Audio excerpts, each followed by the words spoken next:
मेरे को looks maxing करते हुए 1 साल से ऊपर हो चुका है एंड मैंने मिट्टी बेसन से लेकर महंगे महंगे स्किन केयर प्रोडक्ट्स लगाए हैं। इन सब में मैंने ऐसी ऐसी गलतियां करी जो कि अगर मैं नहीं करता तो मेरा ग्लो अप काफी जल्दी हो सकता था, जो कि नहीं हो पाया। In this video I will be telling you mistakes not to make, जिससे कि तुम्हारा ग्लो अप बहुत ही जल्दी हो सके। स्किन केयर, सारी लड़कियां स्किन केयर करती हैं, उनका चेहरे ग्लो करते हैं। क्या इससे मेरा चेहरा ग्लो करेगा? बात सच है, स्किन केयर में तुम्हारा चेहरा ग्लो करेगा, लेकिन इसमें एक कॉन्सेप्ट आता है और वो कॉन्सेप्ट है डिमिनिशिंग रिटर्न्स का। डिमिनिशिंग रिटर्न्स का मतलब ये है कि तुम बहुत ज्यादा मेहनत करोगे लेकिन उस पर तुम्हारा जो रिटर्न होगा वो बहुत कम आएगा, बहुत छोटा रिटर्न देता है और तुम्हें मेहनत बहुत ज्यादा करनी पड़ती है। स्किन केयर में तुम देखोगे 500 550 के क्लेंजर वगैरह आते हैं, इतनी महंगे महंगे प्रोडक्ट्स आते हैं, तो तुम वो अफोर्ड कर लोगे एक पल को और उन्हें लगा भी लोगे, लेकिन उस हिसाब से तुम्हें रिजल्ट नहीं मिलेगा जितना तुम्हें आगे वाले पॉइंट से मिलेगा। सबसे बड़ी गलती जो लोग करते हैं वो आई हद से ज्यादा पैसा स्किन केयर में लगा देते हैं। तुम्हें स्किन केयर में सिर्फ और सिर्फ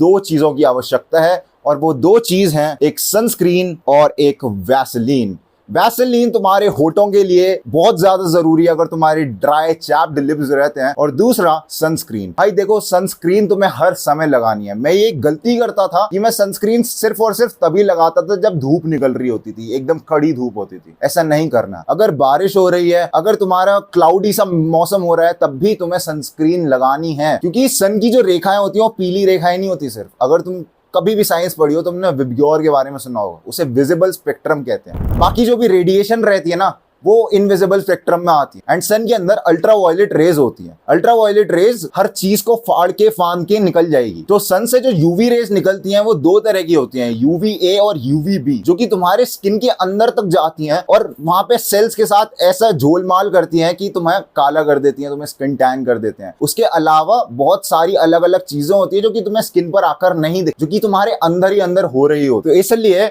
आई विल सजेस्ट कि तुम जब भी गेट से बाहर निकलो तो एक सनस्क्रीन लगा कर रखो। और सनस्क्रीन ऐसी वैसी कोई नहीं लगानी, तुम कोई सी मत खरीदना। तुम्हारी सनस्क्रीन पर SPF 50 लिखा होना चाहिए और PA 4 बारी प्लस होना चाहिए। मेरे में 3 बारी प्लस है, लेकिन तुम्हें 4 बारी प्लस वाली खरीदनी है। किसी भी ब्रांड की ले लो, जो तुम अफोर्ड कर पाओ वो वाली सनस्क्रीन लो, ठीक है। इस चक्कर में मत भागना कि 1000 रुपए की अच्छी सनस्क्रीन है, महंगे ब्रांड की है, कोरियन ब्रांड की है, तो वही खरीदूंगा। तो अगर तुम उस सब के चक्कर में पड़ोगे तो तुम अपने आप को बेरोजगार कर लोगे। तो इससे अच्छा जो सबसे बेस्ट रिव्यूड वाली सनस्क्रीन हो, जिसमें SPF 50 प्लस हो, वो तुम अप्लाई कर सकते हो अपनी स्किन पर। ना सिर्फ ये 2 चीजें मैटर करती हैं, लेकिन बाकी प्रोडक्ट्स क्यों नहीं मैटर करते? भाई तनेश यार, इतनी रेटिनॉल क्रीम रहती है, इतना सब कुछ रहता है, वो तो बहुत बढ़िया प्रोडक्ट्स होते हैं। देखो प्रोडक्ट्स बढ़िया हैं, लेकिन मैंने जैसा कहा कि वो डिमिनिशिंग रिटर्न देते हैं। तुम मेहनत बहुत ज्यादा करोगे लेकिन तुम्हें रिजल्ट बहुत ही ज्यादा कम मिलेगा।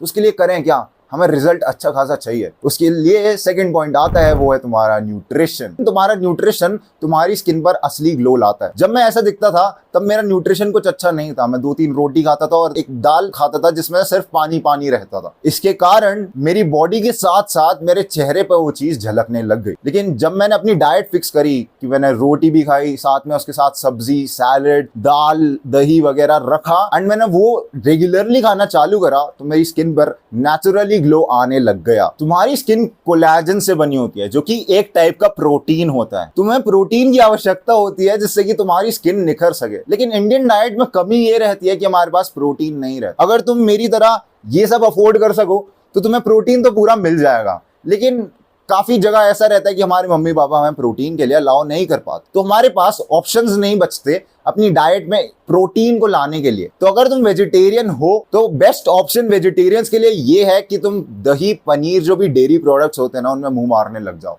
हर दिन तुम्हें ट्राई करना है कि तुम 100 ग्राम तो पनीर खा ही रहे हो। देखो हर किसी के घर में फाइनेंशियल कंडीशंस ठीक नहीं रहती, बट ट्राई करो जितना तुम कर सको। अगर तुम्हारे पास जो भी जुगाड़ हो, जैसे भी जुगाड़ हो, उन्हें लगाओ, क्योंकि हमें अपने पेरेंट्स को परेशान नहीं करना, लेकिन एट द सेम टाइम हमें अपना बेस्ट दिखना है। तो अगली चीज आती है, वो होती है हमारे नॉन वेजिटेरियन भाई बहनों के लिए। आप कैसे अपना कोलेजन बढ़ा सकते हो? तो देखो, आपको कुछ नहीं करना, गूगल पे जाना है, सर्च मारना है which foods are rich in collagen, ठीक है। गूगल का एआई आएगा, जो भी होगा वो 4-5 फूड्स लिख देगा तुम्हें सामने सामने, तुम्हें लिखे दिखेंगे वहां पे आएगा बोन ब्रॉथ वगैरह, और वो सब मैंने देखे थे। एंड वो चीजें तुम्हें खानी है, ठीक है, बहुत ईजी है, कुछ नहीं करना, बस गूगल पे आके सर्च करना है जब वीडियो खत्म हो जाए तब। ये तो हो गई बेसिक प्रोटीन वाली बात, जिससे कि तुम्हारा कोलेजन बढ़ सकता है। लेकिन कुछ फूड्स ऐसे होते हैं जिनमें प्रोटीन होता भी नहीं है लेकिन तब भी कोलेजन बूस्ट करते हैं, और वो है गार्लिक। तुमने सुना होगा लहसुन मैक्सिंग के बारे में, कभी तुम रीलो वीलो में घुस गए होगे तो तुमने देखा होगा कि लहसुन को रात में खा के सोओगे तो तुम्हारी स्किन पर ग्लो बढ़ेगा। वो यही चीज है कि तुम्हारी स्किन का कोलेजन बढ़ता है। तो तुम लहसुन अपनी मुंह में रख सकते हो, एक वो जो डंठल सी होती है, जो भी बोलते हैं उसे कमेंट में बताना क्या बोलते हैं, मेरे को याद नहीं आ रहा, उसे खा सकते हो और सो जाओ, कुछ नहीं करना, सुबह उठ के ग्लो देखना, बहुत बढ़िया होगा। एंड ये चीज ओवर टाइम ही फिक्स होगी। देखो अगर तुम एक्सपेक्ट कर रहे हो ना कि मैं 2 दिन में तुम्हारा फिक्स कर दूं स्किन केयर और ये सब करके, तो ऐसा नहीं होगा भाई। तुम बहुत ट्राई मार लोगे लेकिन बहुत कम तुम्हें रिजल्ट्स दिखेंगे। लेकिन अगर तुम 2 से 3 महीने ये चीज लगातार करते हो तो तुम्हें एकदम ऐसे रिजल्ट दिखेंगे कि तुमने आज तक नहीं सोचा होगा कि तुम ऐसे भी दिख सकते थे। तुम्हें अपने आप पे ही विश्वास नहीं हो रहा होगा। मेरे को खुद विश्वास नहीं होता कि मैं अपनी इस पोटेंशियल पर हूं, और मेरे को ये भी पता है कि मैं अपनी पीक पे नहीं पहुंचा हूं। तो जब मैं पीक पे पहुंचूंगा मैं कुछ और ही दिखूंगा। तो तुम इसे करने लग जाओ। और तुमने सुना होगा कंपाउंडिंग का इफेक्ट होता है पैसे के अंदर, तो तुम्हारा पैसा डबल डबल डबल होता रहता है। वैसे ही तुम्हारा स्किन केयर में तुम्हारी स्किन होने लग जाएगी, तो तुम्हारी स्किन का निखार अपने आप नेचुरली बढ़ने लग जाएगा। स्किन का निखार बढ़ा तो ले, न्यूट्रिशन फिक्स तो कर लें, लेकिन उसके साथ साथ हमें कुछ चीजें क्विट भी करनी पड़ेंगी। अगर तुम चीनी खाते हो, एडेड शुगर, रिफाइंड शुगर की चीजें खाते हो, यानी चॉकलेट, आइसक्रीम और बिस्किट वगैरह, तो तुम्हें वो सब क्विट करना पड़ेगा। देखो हमारी मेंटालिटी ना ऐसी बन चुकी है, जब तक हम एकदम बीमार नहीं होंगे, एकदम अर्जेंसी नहीं होगी ना, तब तक हम अपने आप को फिक्स नहीं करेंगे। और यही चीज हमें मारती है। मेरे पापा को डायबिटीज है और वो डायबिटीज की गोलियां रोज खाते हैं। अगर उन्होंने 20 साल पहले शादियों में मिठाइयां नहीं खाई होती तो उन्हें प्रोबेबली आज डायबिटीज नहीं होती। अगर वो अपनी लाइफ में पहले ही एक स्टेप ले लेते शुगर क्विट करने का, तो आज उन्हें वो दिक्कत नहीं हो। तो सेम चीज तुम्हें करनी है। देखो तुम्हारी लाइफ में जो भी खराब चीज है ना, उन्हें क्विट कर दो। स्टार्टिंग में थोड़ी दिक्कत आती है, लेकिन ओवर टाइम अगर तुम देखो ऑन अ बिगर स्केल, कुछ सालों की रेंज में, 10-20 सालों की रेंज में तुम्हारे लिए अच्छा होगा। तुम्हें अपने खाने से पहले दवाइयां कैरी नहीं करनी होंगी अपने साथ। तुम्हें खाने से आधा घंटा पहले ये नहीं सोचना होगा कि मेरे को 2 दवाई ये वाली खानी है, 2 दवाई वो वाली खानी है, और उसके बाद मैं सिर्फ खाने में यही चीज खा सकता हूँ, मेरे को ये वाली चीज नहीं खानी, नहीं तो मेरा ये हो जाएगा। तुम इस पूरे झोल से बाहर आ जाओगे। तुम अपनी डाइट को अगर फिक्स कर लो और शुगर को क्विट कर दो। देखो शुगर बिल्कुल भी अच्छी चीज नहीं है। तुमने रील्स वगैरह में बहुत सुना होगा palm oil palm oil palm oil, पर मैं कह रहा हूँ शुगर भी सेम चीज है। तो quit sugar as much as you can. देखो प्रैक्टिकली सोचें तो तुम टोटली तो शुगर क्विट नहीं कर सकते। तुम्हारे घर वाले कभी फोर्स कर देंगे, कभी तुम्हारे सही में तुम्हें भूख लग रही होगी, तुम्हें कुछ मिलेगा नहीं, बिस्किट वगैरह लेने पड़ सकते हैं। तुम अगर अपनी रेगुलर लाइफ में मिनिमाइज कर दो, उसे एकदम घटा दो, दूध में चीनी ना मिलाकर पियो, या फिर मैंगो शेक या बनाना शेक कुछ बनाया जो कि ऑलरेडी मीठा और तुम उसमें और भी चीनी डाल रहे हो, तो वो चीज क्विट कर दो। चीनी से बचना है तुम्हें, नेचुरल शुगर से नहीं बचना है। यानी फ्रूट्स वगैरह में जो ऑलरेडी शुगर आता है, जैसे केला मीठा होता है, आम मीठा होता है, तुम वो वाले शुगर्स को खा सकते। जो चीज मीठी लग रही है, नेचुरली है वो, वैसी तरबूज वगैरह, वो तुम्हारी बॉडी के लिए उल्टा अच्छा है, वो चीज खाओ, कंज्यूम करो। लेकिन ये जो रिफाइंड शुगर होती है ना, चीनी के दाने जो होते हैं, तुम वो मत खाओ। हमें अपने आप को ऐसा नहीं बनाना कि हम एकदम डॉक्टर पे रिलाय कर गए। मेरे को याद है जब मैं पैनिक अटैक से झेल रहा था ना, डिप्रेशन वगैरह में था, तो मैं मम्मी से यही कहता था मेरे को डॉक्टर के पास ले जाओ, मेरे को दवाई दे देंगे, मैं फिक्स हो जाऊंगा। और हमारी जो मेंटालिटी ना वो ऐसी बन चुकी है कि हम दवाई लेंगे और हम फिक्स हो जाएंगे। भाई दवाइयों का कोर्स चलता रहता है और लोग पूरी जिंदगी दवाइयां खाते हैं, वो दवाइयों के जाल से बाहर नहीं आ सकते। और एक बारी अगर तुम इस बीमारी में पड़ गए ना, अगर तुम्हें थायराइड वगैरह हो गया, फिर तुम्हें डायबिटीज वगैरह होगी, तो ये जाना बहुत मुश्किल है भाई। You can not escape this shit. तो इसलिए बेटर ऑप्शन यही है कि तुम स्टार्टिंग से ही अपने आप को फिक्स रखो, क्योंकि अगर तुम बीमारियों में फंसते हो तो तुम्हारा चेहरे का ग्लो अपने आप ही चले जाएगा। उसके साथ साथ तुम्हारी स्किन एज होने लग जाएगी, तुम्हारे चेहरे पर रिंकल्स, बुढ़ापा दिखने लग जाएगा। तो इसलिए बेटर ऑप्शन यही है कि तुम प्रिकॉशन करो rather than curing the thing.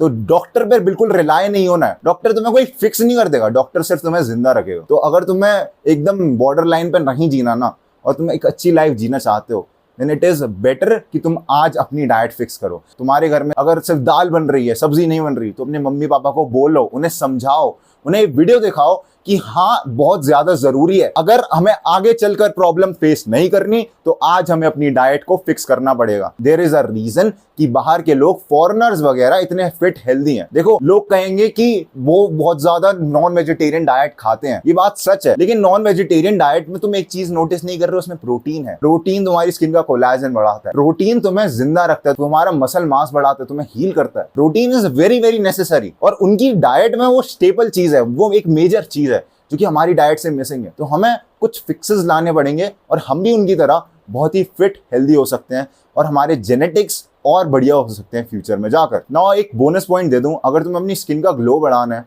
तो तुम विटामिन सी के सीरम्स वगैरह लगा सकते हो। अगर तुम्हें विटामिन सी के सीरम नहीं लगाए जा रहे तो नींबू को बेसिकली तुम निचोड़ो और उसे पी लो। दिन में कम से कम 1 नींबू पियो, ठीक है। तुम ये गलती मत करना कि भाई तनिष ने बोला है एक दिन में 1 नींबू, तो अगर मैं 7 नींबू एक दिन में कर लूं तो 7 दिन का हो जाएगा। ऐसा कुछ नहीं होता। इसके चक्कर में तुम अपनी बॉडी को उल्टा नुकसान पहुंचाओगे। तुम्हारी बॉडी की एक कैपेबिलिटी रहती है, उस कैपेबिलिटी की रेंज में ही तुम्हें काम करना है। अगर तुम उससे ज्यादा करोगे ना तो उल्टा हार्मफुल होता है तुम्हारी बॉडी के लिए। तो द बेस्ट थिंग इज कि तुम एक लिमिट में चीज लो और उसे लिमिट में करो, वो तुम्हारे लिए बेटर रहेगा। मेरे को याद है भाई, मेरी मम्मी के पास ना फेयर एंड लवली रहती थी, तो मैं उनकी ना जो होती है ना पर्स वगैरह, मैं उसमें डाल के हाथ फेयर एंड लवली निकाल के पूरी थोप लेता था मुंह पे। मैं सोचता था मैं जितनी ज्यादा फेयर एंड लवली लगाऊंगा उतना गोरा हो जाऊंगा, लेकिन this does not work like that. तो मैं बताया अगर तुमने हद से ज्यादा फेयर एंड लवली लगा ली तो तुम कैसे से दिखोगे। तो अगर तुम चाहते नहीं हो कि तुम्हारा हाल भाई एकदम पोलर बेयर जैसा हो जाए, अजीब सा, तो इसलिए तुम्हें एक चीज लिमिट में करनी पड़ेगी। This was it for the video. Grind set करते रहे, माइंड सेट तेरा बदल ही रहा हूं मेरी जान।